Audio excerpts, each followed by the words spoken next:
제가 창세기 29장 21절에서 35절까지의 말씀, 속임 당한 야곱과 레아를 돌보신 하나님이라는 제목으로 말씀 나누겠습니다. 오늘 말씀은 야곱이 라반에게 속임을 당하는 사건과 하나님께서 레아의 삶을 돌보시는 장면을 그리고 있습니다. 이 본문은 단순한 결혼 이야기가 아니죠. 과거 다른 사람을 속였던 야곱이 이제는 자신이 속임을 당하게 되고 사랑받지 못한 여인 레아를 하나님께서 어떻게 바라보시는지를 보여주는 말씀입니다. 네, 야곱은 모든 것을 완전하게 속였다. 그러므로 자기가 얻고자 했던 것들을 다 얻었다라고 생각할지 모르지만 그렇지 않았죠. 또한 이 말씀은 인간의 욕망과 편애 그리고 상처와 외로움 속에서도 하나님께서 어떻게 일하시는지를 깊이 보여주고 있습니다. 하나님은 인간의 연약함 속에서도 하나님 자신의 계획을 이뤄 가시는 분 되십니다. 그러한 하나님 오늘 말씀을 통해 발견하길 원합니다. 예, 오늘 말씀 함께 살펴보시겠습니다. 야곱은 라헬을 사랑했습니다. 그래서 라헬과 결혼하기 위해서 7년 동안 외삼촌 라반의 집에서 일을 했죠. 예, 성경은 그 시간이 야곱에게 며칠처럼 느껴졌다라고 말하고 있습니다. 그만큼 야곱의 마음은 라헬에게 깊이 향해 있었다라는 것을 보여주고 있는 것이죠. 예, 여러분 사랑에 푹 빠져 보셨습니까? 저는 잘 이해하지 못하지만 야곱은 그렇다고 합니다. 그리고 마침내 때가 되자 야곱은 라반에게 말하죠. 내 기한이 찼으니 내 아내를 내게 주소서. 여기서 야곱은 이미 라헬을 내 아내라고 부르고 있습니다. 아직 결혼식이 완전히 이루어진 것은 아니었죠. 하지만 야곱의 마음속에서는 이미 라헬은 자신의 아내였던 겁니다. 그런데 이러한 야곱의 말, 단정짓는 말 속에는 조급함도 함께 보이죠. 야곱은 단순히 결혼 자체보다도 이제 라헬과 함께하고 싶은 열망을 드러내고 있는 것입니다. 우리의 언어를 잘 살펴보십시오. 그것이 우리의 마음의 상태, 우리가 추구하는 삶의 방향들을 잘 보여줍니다. 야곱의 말이 바로 그랬죠. 7년 동안 기다렸던 사랑, 그 사랑을 이제 손에 넣을 수 있다고 생각했던 겁니다. 바로 그날이 야곱에게 찾아온 것이죠. 야곱은 지금 외로움의 끝판왕 그 상태입니다. 그죠? 왜냐하면 자신을 편애하던, 자신을 사랑하던 어머니와 더 이상 대화할 수도, 더 이상 만날 수도 없는 처지에 있게 되었기 때문이죠. 라반은 이러한 야곱의 요구에 즉시 응답해 주지 않습니다. 대답하지 않죠. 대신 마을 사람들을 모아 잔치를 벌입니다. 겉으로 보기에는 라반이 야곱과 한 약속을 지킨다, 이행한다, 그리고 그것을 축복의 자료로 삼는다라는 것처럼 보입니다. 모두가 기뻐하는 결혼 잔치처럼 보이는 것이죠. 하지만 라반의 즉각적인 대답이 없는 것, 그 침묵 뒤에는 그의 속임수가 숨어 있었다라는 것을 우리는 알고 있습니다. 밤이 되자 라반은 라헬이 아니라 레아를 야곱에게 데려갑니다. 성경은 아주 짧게 그것을 기록하고 있죠. 야곱이 그에게로 들어가니라. 그리고 다음날 아침입니다. 아침에 보니까 레아라는 것이죠. 이 장면은 창세기에서 가장 충격적인 반전 중에 하나이죠. 우리는 물론 그 내용을 잘 알고 있지만 말이죠. 야곱은 과거 아버지 이삭 앞에서 형 에서인 척하며 속였던 사람입니다. 아버지를요. 야곱은 형의 옷을 입고 잘 보지 못하는 아버지의 눈을 속이고 장자의 축복권을 가로챘습니다. 그런데 이제 자신이 속임을 당하는 자리에 서게 된 것이죠. 과거에는 야곱이 다른 사람의 정체를 속였지만 이제 레아가 라헬인 척 야곱에게 들어왔다라는 겁니다. 속이던 자가 속임을 당하게 된 것이죠. 그러니까 하나님은 이것을 통해 야곱을 버리시는 것이 아니라 그의 삶을 다루고 계셨다라는 것을 생각하는 편이 옳을 겁니다. 야곱이 자신의 깨와 욕망대로 살아가는 사람이 아니라 하나님 앞에서 깨어지고 변화된 사람이 되도록 인도하신 것이었죠. 본문을 읽다 보면 자연스럽게 이런 질문이 생깁니다. 레아의 마음은 어떠했을까 말이죠. 레아 역시 이 상황 속에서 이용당한 사람 중에 한 명이죠. 아버지 라반은 딸의 마음보다 자신의 계산을 더 중요하게 여기고 딸을 이용했습니다. 레아에게 의견을 물었는지 모르겠습니다. 레아는 사랑받기 위해 선택된 여인이 아니라 라반의 문제를 해결하기 위한 도구처럼 사용되고 있습니다.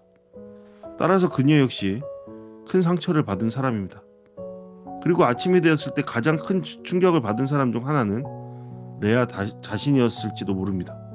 왜냐하면 레아의 앞에서 야곱은 분노하기 때문이죠. 외삼촌이 어찌하여 나를 속이셨나이까? 하지만 사실 이 질문은 야곱 자신에게도 돌아오는 질문이 되겠죠. 너는 왜 아버지를 속였느냐? 하나님은 야곱의 인생 속에서 그가 뿌린 것을 경험하게 하십니다. 우리도 생각해 봐야겠죠. 우리가 뿌린 것은 거두입니다. 그것이 하나님의 진리이고 하나님께서 만드신 이 세상의 모습입니다. 여러분, 우리가 누구를 속였다면 우리도 그곳에서 속임 당할 겁니다. 다양한 방식으로요.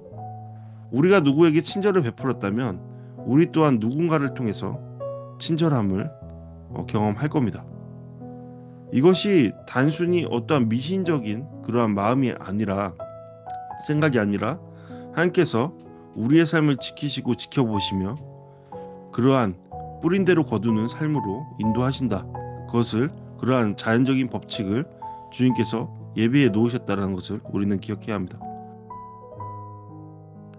그럼에도 라반은 자신을 정당화하죠. 언니보다 아우를 먼저 주는 것이 자신이 사는 동네에서는 허용되지 않는 것이다 라는 겁니다. 놀랍게도 라반은 마치 자신이 옳은 사람인 것처럼 말하고 있죠. 하지만 정말 그랬다면 야곱에게 왜 먼저 말하지 않았을까 생각해 보게 됩니다. 왜 결혼식 전에라도 이야기하지 않았을까요?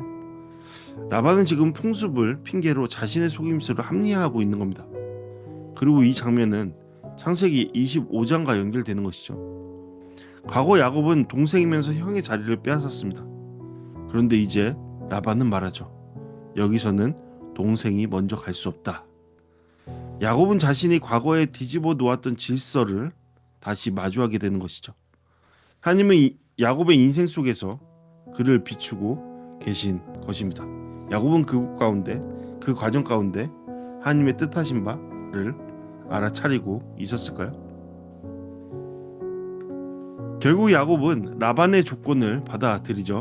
그리고 다시 7년을 더 섬기게 됩니다. 처음 7년은 사랑 때문에 견딜 수 있었습니다. 하지만 두 번째 찾아온 7년은 상처와 복잡한 관계 속으로 흘러간다라는 것을 우리는 보게 됩니다. 야곱은 분명 라헬을 더 사랑했습니다. 본문은 분명하게 말하죠. 그가 레아보다 라헬을 더 사랑했다라고요. 이 편에는 이후 야곱의 가정의 갈등으로 이어지죠. 이삭과 리브가의 가정에서도 편애가 문제였습니다. 아버지 에서를, 어머니는 야곱을 더 사랑했습니다. 그리고 이제 그 상처가 야곱의 가정에서도 반복되어 나타납니다. 그러니까 상처는 치유되지 않으면 다음 세대로 흘러간다라는 것을 우리는 생각해 볼 수 있죠. 상처는 내 안에서 치유돼야 합니다. 그리고 그 상처는 그 이후에 흘러내보내지 않도록 우리는 그 상처를 잘 어루만져야겠죠. 그 상처는 누구를 통해 해결이 되고 회복됩니까? 네, 하나님을 통해서죠. 하나님께서는 어쩌면 그 상처를 다루시기 위해 야곱을 지금 사용하시고 계시다, 이해시키고 계시다, 교육시키고 계시다 라고 생각해 볼 수도 있을 겁니다. 이제 성경은 아주 중요한 말씀을 기록하고 있죠. 여호와께서 레아가 사랑받지 못함을 보시고, 사람들은 라헬을 바라보았습니다. 야곱의 마음도 라헬에게 향해 있었습니다. 하지만 하나님은 레아를 보고 계셨습니다. 이 말씀은 너무나 큰 위로가 되죠. 사람들에게 잊혀진 이름, 비교 속에서 밀려난 사람, 사랑받지 못한다고 느끼는 이 레아와 같은 사람, 하나님은 그런 사람들을 보고 계십니다. 그 마음을 이해하시고 기억하고 계시죠. 그리고 하나님은 그러한 레아의 태아를 여십니다. 레아는 첫째 아들을 낳고 이름을 르우벤이라고 짓습니다. 여호와께서 나의 괴로움을 돌보셨다. 하지만 그녀의 마음속에는 여전한 갈망이 있습니다. 이제 내 남편이 나를 사랑하리로다. 네, 아이를 낳고도 남편의 마음만큼은 얻지 못한 그러한 레아의 외로움이 느껴지죠. 큰 구멍이 느껴집니다. 둘째 시므온을 낳습니다. 그리고 이름 짓기를 여호와께서 내가 사랑받지 못함을 들으셨다. 그리고 세 번째 레위를 낳습니다. 이제 남편이 나와 연합하리로다. 레아는 계속 사랑받기를 원하죠. 예, 다른 것들이 주어져도, 다른 것들이라고 하면 안 될까요? 안 되나요? 네. 다른 축복을 충만히 받아도 그 구멍만큼은 채워지지 않는 듯 보입니다. 사랑. 아이를 낳으면 남편이 자신을 더 사랑해 줄 것이라고 기대했습니다. 하지만 그렇지 않았죠. 그러곤 넷째 아들 유다를 낳을 때 이제야 비로소 레아의 고백이 달라지죠. 내가 이제는 여호와를 찬송하리로다. 드디어 레아의 시선이 하나님에게로 향하기 시작합니다. 남편이 아니라 하나님 안에서 위로를 그러함으로 발견하기 시작하죠.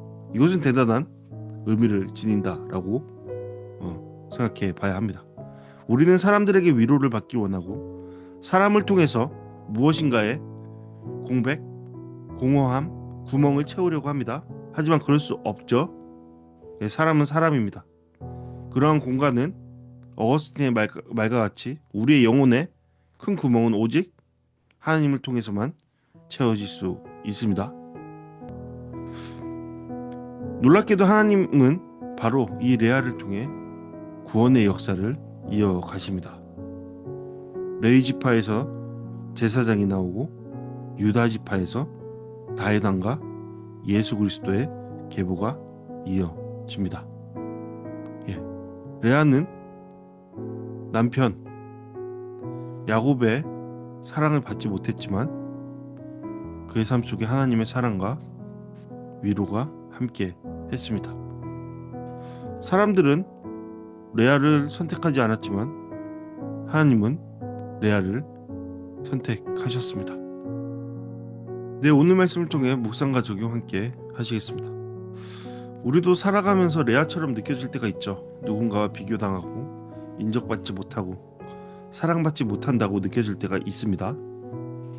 하지만 하나님은 우리가 숨겨놓은 눈물까지 보고 계십니다. 멋지지 않습니까, 표현? 하나님은 우리를 아십니다. 또한 야곱의 모습을 통해 우리는 인간의 욕심과 자기 방법의 한계를 보게 되죠. 하나님은 우리의 인생 속 사건들을 통해 우리를 다루시고 변화시킵니다. 그리고 결국 하나님은 우리의 시선을 사람에게서 하나님께로 옮기길 원하십니다. 사람의 사랑만으로 우리의 영혼이 완전히 채워질 수 없기 때문이죠. 레아가 마지막에 여호와를 찬송하리로다 고백했던 것처럼 우리도 상황이 아니라 하나님을 바라보는 믿음으로 살아가야 합니다. 여러분, 주어진 이러한 질문 속에 여러분은 어떤 대답을 할 수 있습니까? 네, 오직 예수, 다른 이름은 없습니다. 오직 예수님만이 우리의 삶의 모든 죄악됨을 덮어주시고 우리를 진정한 화목, 평안으로 이끄십니다. 따라서 우리는 매 순간 예수 그리스도를 바라보는 눈을, 마음을 지녀야 할 것입니다. 이 시간 다같이 오늘 말씀을 통해 함께 기도하겠습니다. 사람들에게 인정받지 못한다고 느껴질 때에도 하나님께서 나를 보고 계심을 믿게 해 주소서. 야곱처럼 내 욕심과 방법대로 살아가는 모습을 내려놓고 하나님 앞에서 변화되게 해 주소서. 레아처럼 사람의 사랑만 붙드는 것이 아니라 하나님 안에서 참된 위로와 만족을 누리게 하소서. 그러므로 주님을 보게 하소서. 이러한 기도 제목으로 함께 기도하시겠습니다.